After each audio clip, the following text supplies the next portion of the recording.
FB mo. Seriously? After mo kong gayahin, ako pa yung magiging crazy.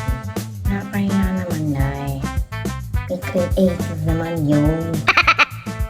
Walang originality no? And then, nasabihan pa sa akin yung mga friends niya na ako yung baliw kahit sila yung mas buang. So, sino mas baliw?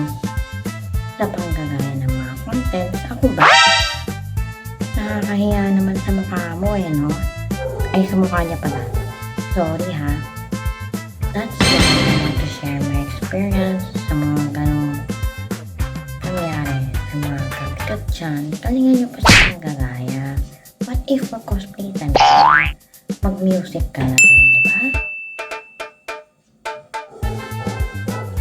Baka gusto mo magbalas ka na rin, kaya mo na rin yung boss ko. Total, diyan ka naman magaling, di ba? Talaga, diyan ka talaga magaling. Tapos, pag hinabihan ka, magagalit ka pa. Bakit? Kasi totoo mga sinasabi ko sa'yo sa messenger. Tapos na loob mong i-chat ako, pero tubag naman talaga sa umpisa. Hindi ako kaya harapin. Huwag ka nun, girl, okay? Be honest to yourself. Palibasa kasi. Kaya gusto mong pasikat sa TikTok. Mawari lang yung endorse, pero hindi naman yun. Nakikipag-compete pa sa akin. Wow, lakas na loob pa. Sana all na lang kulot.